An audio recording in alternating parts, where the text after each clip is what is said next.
Assalamualaikum warahmatullahi wabarakatuh. Perkenalkan, nama saya Muhammad Azam dari 11 IP1 Sekolah Man 22 ingin mempresentasikan materi tentang kelompok sosial. Nah, selanjutnya saya akan langsung mempresentasikan atau mengulang lagi pelajaran yang saya pelajari, yaitu tentang kelompok sosial. Nah, apa sih kelompok sosial itu? Nah, jadi kelompok sosial menurut para ahli, yaitu Sujono Sukanto, mengartikan kelompok sosial sebagai himpunan atau satuan manusia yang hidup bersama karena adanya hubungan di antara mereka. Hubungan itu bersifat timbal balik yang saling memengaruhi dan menimbulkan kesadaran untuk saling menolong. Nah, selanjutnya ada dari Paul B. Horton dan Chester Lihan. Pengertian kelompok sosial menurut Paul B. Horton dan Chester Lihan adalah kelompok kumpulan manusia yang sadar akan keanggotanya serta saling berinteraksi.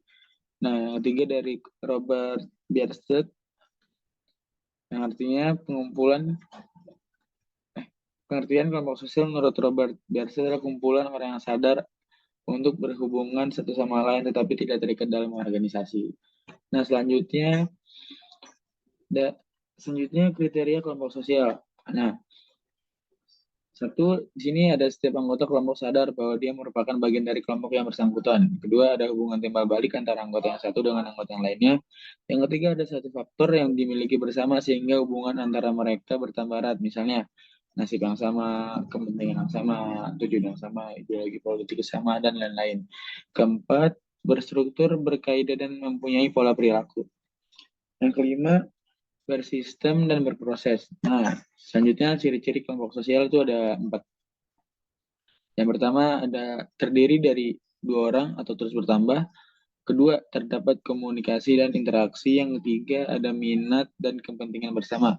Yang empat, ada motif yang sama dari anggota untuk membentuk kelompok. Nah, proses terbentuknya sosial. Nah, di situ ada kelompok semu, itu yang artinya orang-orang terbentuk sementara secara spontan dan tidak memiliki identitas, aturan, ikatan, ataupun tujuan bersama. Dalam kelompok semu, interaksi dan komunikasi hanya bersifat sementara dan tidak mengikat. Oleh karena itu, kelompok semu tidak bertahan lama. Contohnya, ada kerumunan atau crowd, ada massa, ada publik. Nah, macam-macam kerumunan, macam-macam kerumunan.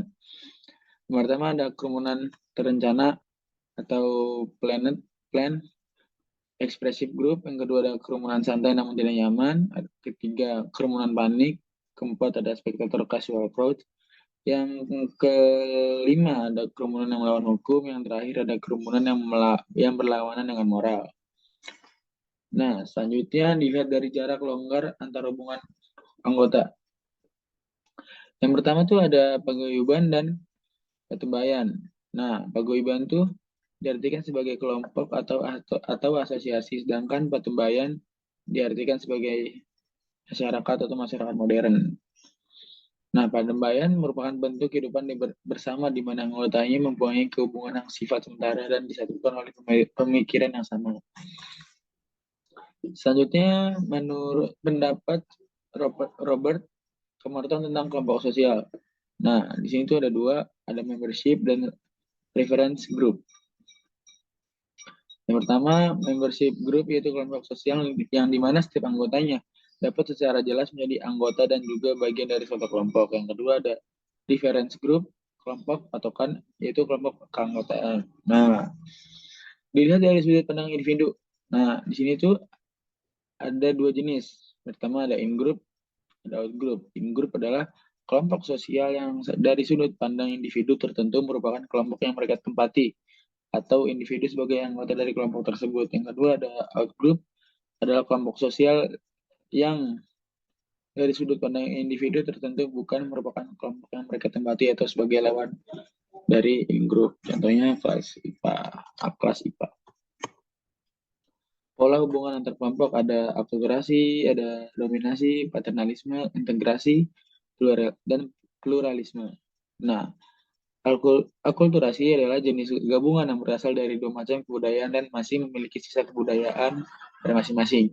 Yang kedua ada dominasi, jenis gabungan yang berasal dari sebuah ras yang akan menguasai ras lainnya. Yang ketiga ada paternalisme, jenis dominasi yang dilakukan oleh kelompok pendatang. Integrasi adalah suatu pola hubungan tergabungnya suatu kelompok tertentu ke kelompok lain tanpa melihat perbedaan yang ada. Terdapat hak dan kewajiban yang sama pada masing-masing kelompok.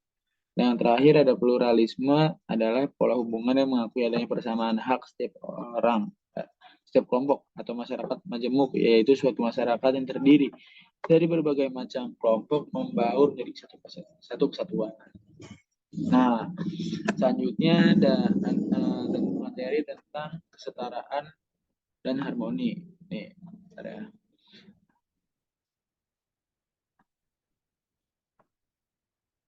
Yang pertama di sini adalah struktur sosial. Nah, apa sih struktur sosial itu? Pertama, struktur sosial adalah hubungan timbal balik antara posisi, status, atau peranan sosial. Nah, status ini adalah kumpulan hak dan kewajiban atau kedudukan di masyarakat. Ada 3 cara mendapatkan status sosial. Pertama, ada ascribe status, achieve status, dan assign status. Yang terakhir ada peran adalah aspek dinamis dari status sosial. Contoh dari ascribe status itu dengan usaha seperti ya itulah. Selanjutnya macam-macam struktur sosial.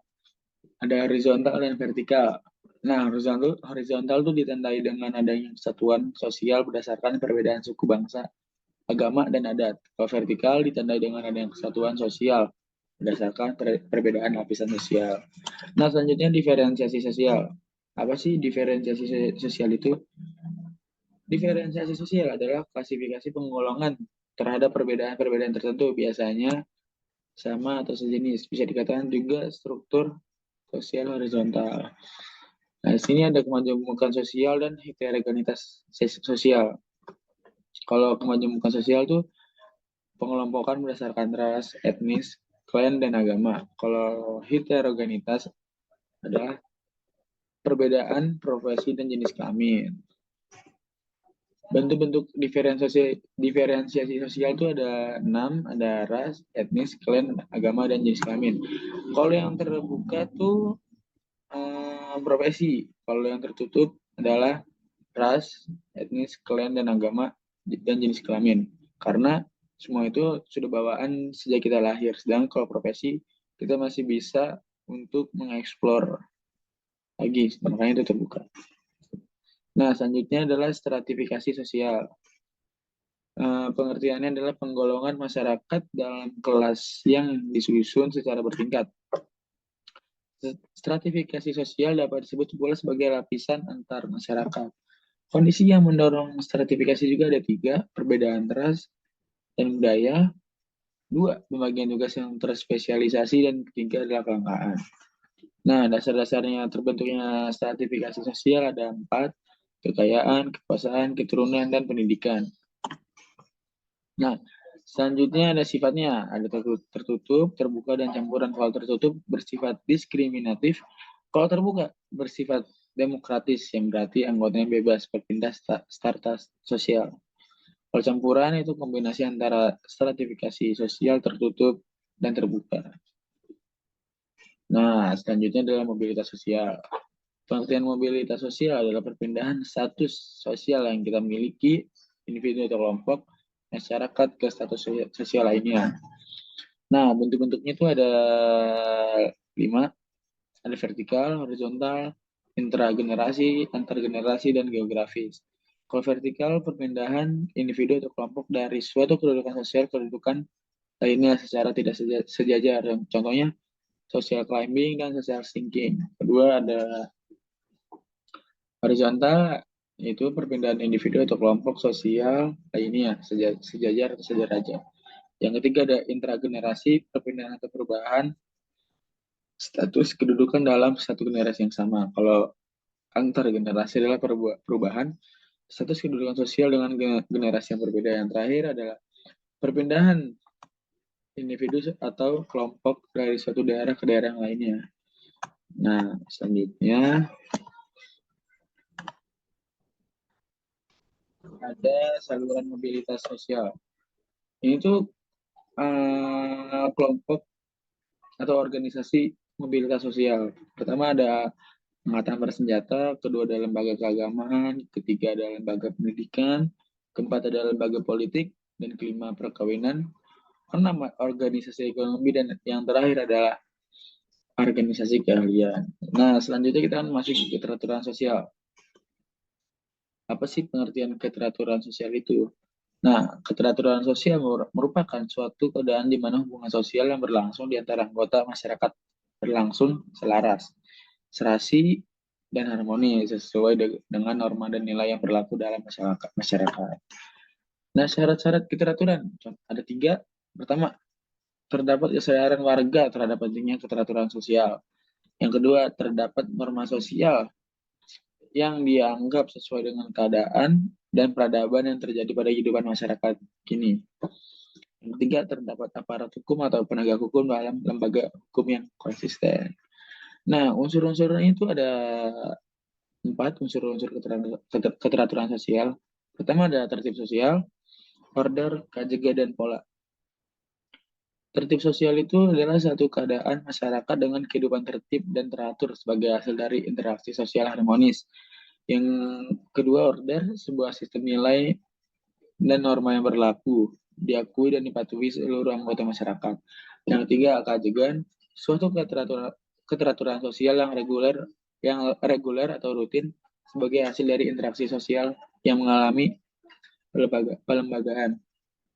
Yang keempat ada pola bentuk umum interaksi sosial, memperlihatkan suatu corak hubungan sosial yang tetap dalam kehidupan masyarakat.